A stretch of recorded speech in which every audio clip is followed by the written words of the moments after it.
des conclusions qu'on peut faire par rapport à un travail en biomécanique.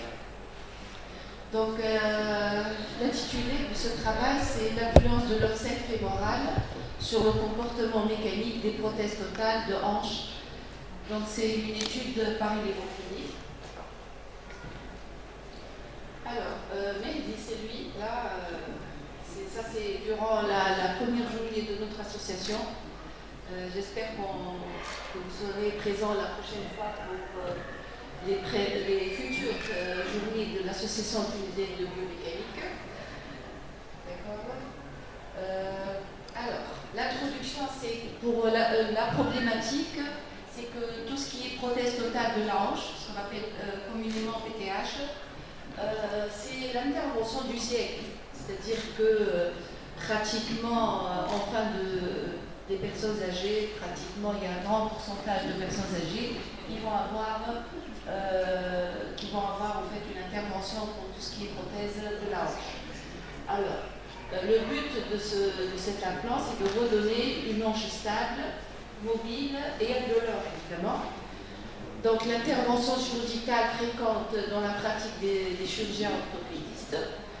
Cet acte est dans la majorité des cas bien codifié à condition de respecter certains principes pour atteindre les objectifs fonctionnels et de survie des implants à long terme. Alors vous avez remarqué que c'est une présentation faite par un médecin. Donc la première partie, normalement, c'est Dr Medleb qui va décrire la problématique et nous, on va intervenir après. On devait faire ça simultanément. Mais ce que je n'avais pas dit, c'est qu'un heureux événement, il a eu une petite fille, donc il n'a pas pu venir. Voilà.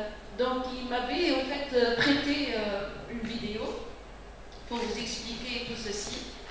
Alors si ça veut bien m'aider. Il n'y a pas beaucoup de monde, mais j'espère que ceux qui sont là... L'articulation de la hanche est composée de deux parties. La tête du fémur et la partie articulaire du bassin qui s'appelle le cotyle. Dans l'arthrose, le cartilage de la tête du fémur et du cotyle sont endommagés. L'intervention de prothèse totale de hanche consiste à enlever la tête du fémur, préparer le cotyle pour enlever le cartilage. Ensuite, de la même manière, le canal fémoral est préparé à l'aide de râpes adaptées. Puis, une prothèse est introduite en la fixant grâce à du ciment chirurgical appelé polyméthylmétacrylate. Ainsi, la prothèse est positionnée. Sur le col de cette prothèse vient se positionner une tête du fémur qui va correspondre à un implant en polyéthylène qui sera également cimenté de la même manière. Ainsi est reconstituée une articulation de la hanche fonctionnelle.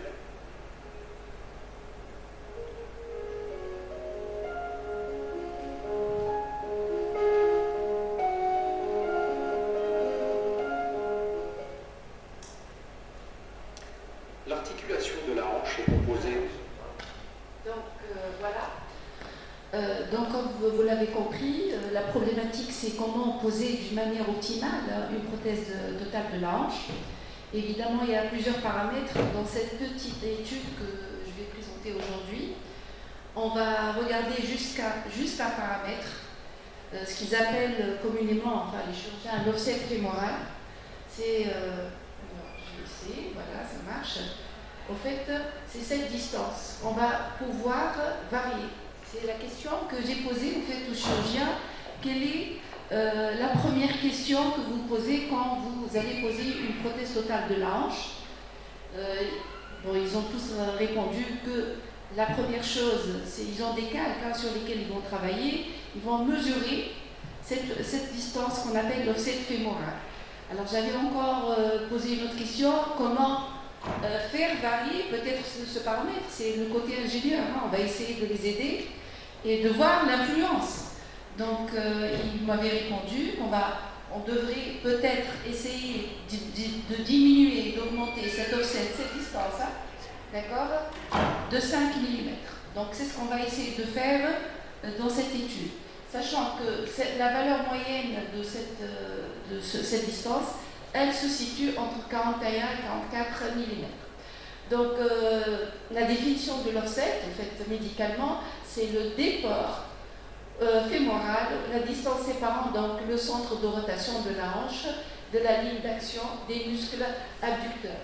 Et vous allez voir dans cette petite présentation qu'on va parler du rôle de ces muscles.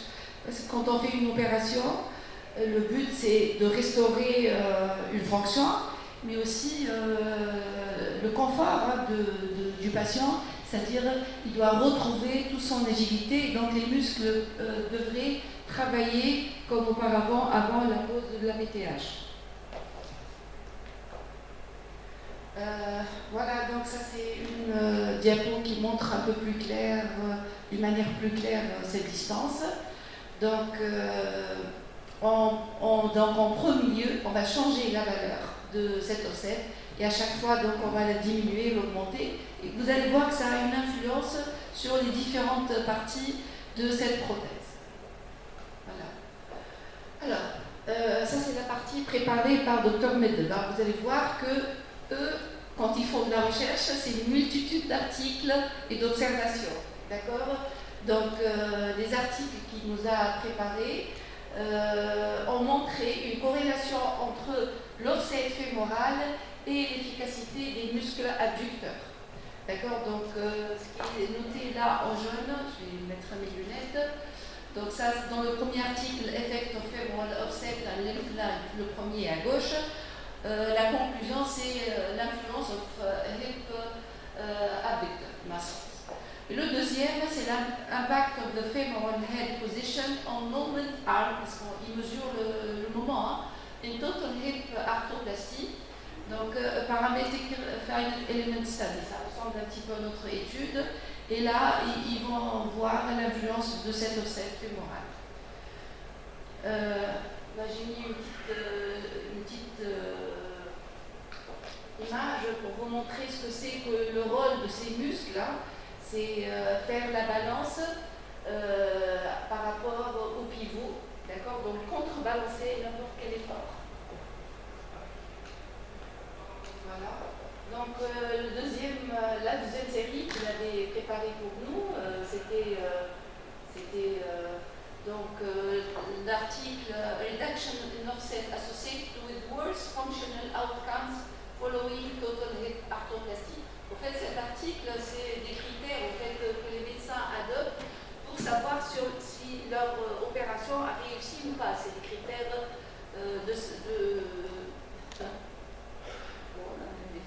c'est des critères de réussite ou pas de l'opération. Et le deuxième, c'est Effect of Post-Operative Femoral Offset on Outcome After Hip Arthroplasty. Là aussi, ils vont en fait voir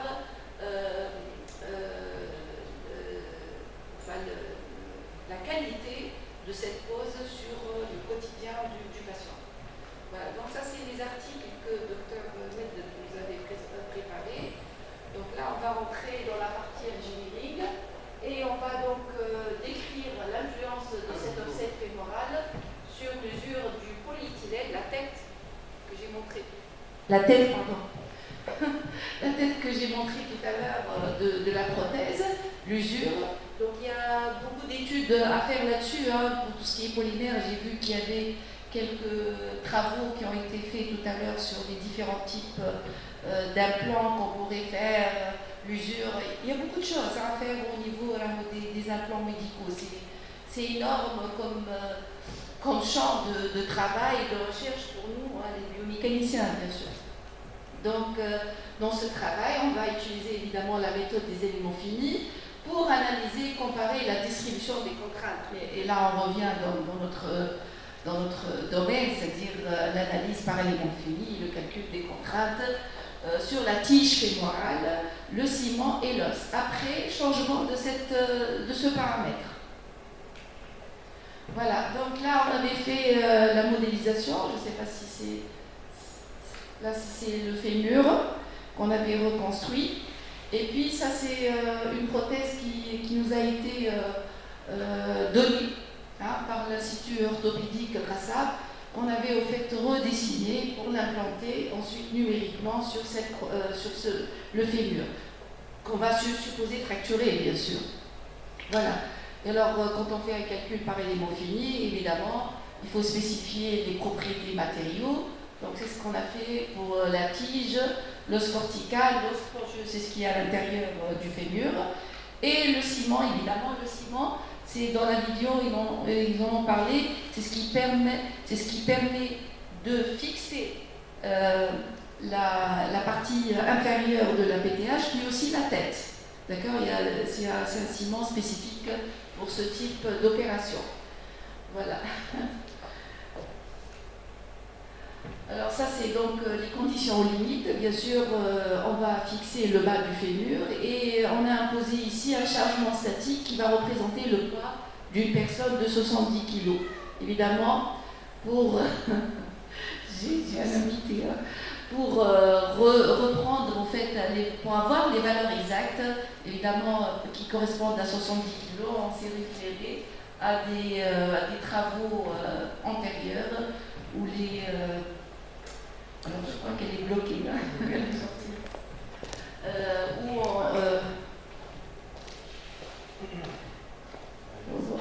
Et on va la laisser. Ouais, hop. Ça c'est pas quoi faire. Bon. Donc, où la force équivalente pour un poids de 70 kg, elle est de 650 newtons. On va donc la positionner sur la tête en fait, de la prothèse. Voilà, donc on avait fait les calculs, et comme vous remarquez en bas, c'est qu'on avait fait les calculs avec un positionnement d'un offset fémoral normal, c'est ce qu'aurait fait un chirurgien, hein, avec le patient qui l'aurait à soigner, et puis en déportant, ou en diminuant, en augmentant cet offset. Et alors ce qu'on peut voir, c'est que sur ces graphiques, lorsque on diminue l'offset, on a une augmentation des contraintes. D'accord? Ça, c'est au niveau du ciment. Donc, on va regarder le ciment, la tige et l'os.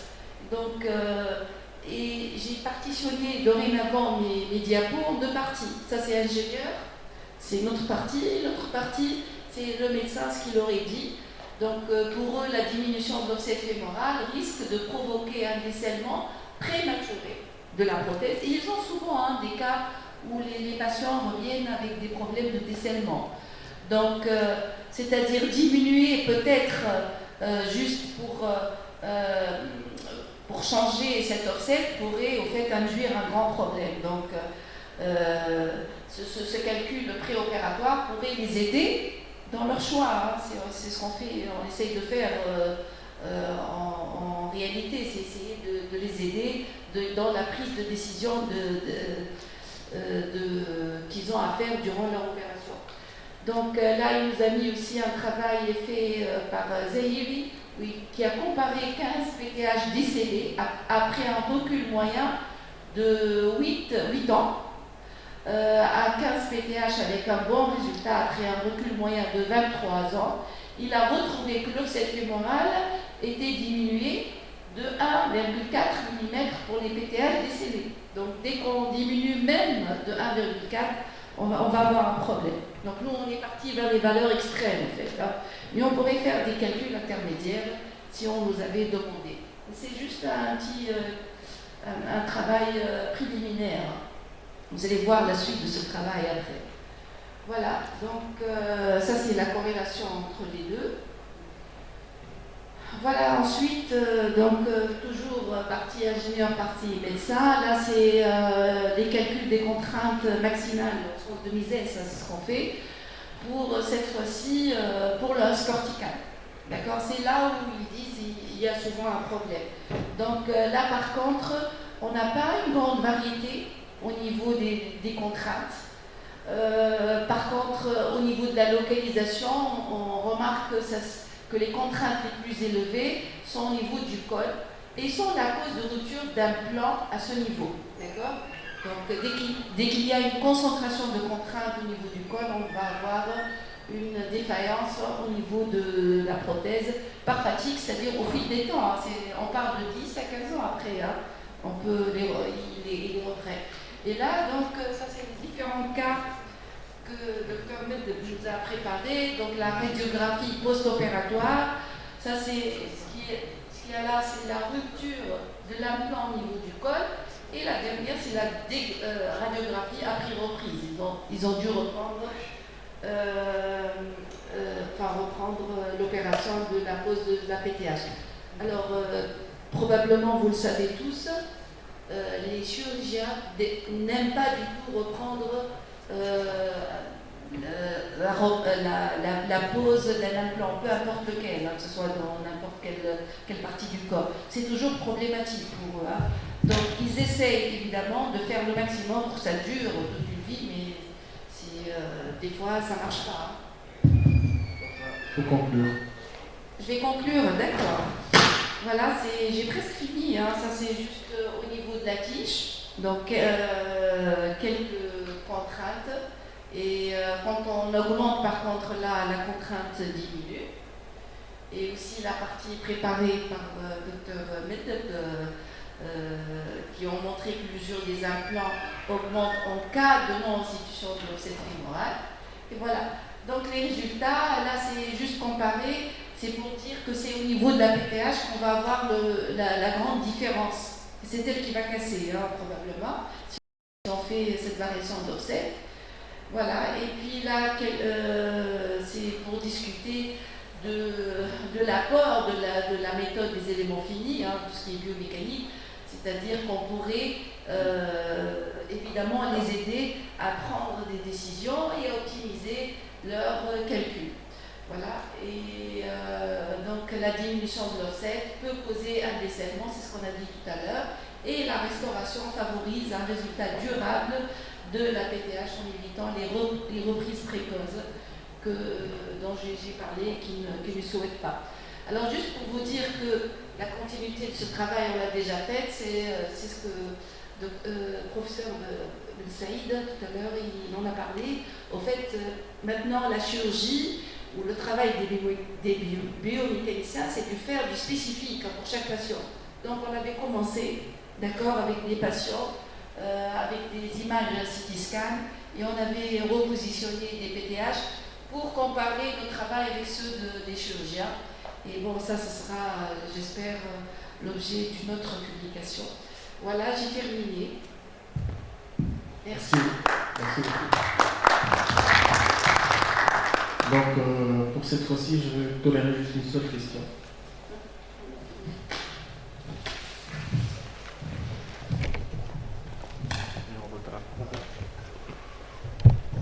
Merci pour la présentation. Bon, j'ai une seule question, puisque j'ai donc le droit pour une seule question. Donc, en l'absence de solveurs éléments finis stochastiques, j'espère que dans le futur on va générer, on va développer des produits éléments finis stochastiques. Donc, stochastiques, c'est-à-dire qu'ils ne sont pas déterministiques. Donc, quand vous entrez le E et le NU, vous allez mettre E égale tant mégapascal, NU égale à 0,3 ou 0,4. D'accord? C'est du stochastique, c'est du déterministique. Donc le futur, c'est de mettre nu ou E comme étant une distribution. D'accord? Et donc si on met on les met comme étant une distribution, on va avoir ce qu'on appelle le dénormé et l'état de contrainte, ce sont des distributions. Donc là, vous allez donc faire inclure ce qu'on appelle la variabilité, donc ce qu'on appelle les tolérances. Donc en l'absence de ça, donc, est-ce que vous avez des idées comment faire donc rentrer l'incertitude, les variabilités et les tolérances dans votre modèle? Alors, je vais vous répondre parce qu'on a déjà travaillé là-dessus. C'est-à-dire, par exemple, pour l'os, le module du haut varie d'un point à l'autre. D'accord? Dans ce qu'on a fait, on ne l'a pas fait dans ce travail parce que ce n'était pas le but en fait. Ce qu'on avait fait, c'est qu'on avait pris de bone mineral density, qui est local par chaque point, et à chaque point, on va associer un module du haut. Donc c'est variable, mais le calcul, il est un peu lourd parce que c'est vraiment chaque point, il va avoir son propre module du haut. Mais évidemment, l'association avec des outils numériques plus évolués pourrait nous aider énormément parce que le corps humain, tout à l'heure, professeur Ben Saïd, je crois, il avait parlé des tissus mous, là on parle des tissus, des structures osseuses, c'est très compliqué. Et donc ça demande au fait des lois complexes, évidemment des grandes capacités calculatoires. Dans notre laboratoire, donc, je peux vous donner donc, une petite idée pour faire avec. Vous pouvez utiliser ce qu'on appelle une simulation Monte Carlo. On a un assemblée générale. On a un assemblée générale pour contrôler. Je la connais. Hein? Vous avez raison, je la Merci beaucoup, connais. Fab. Merci.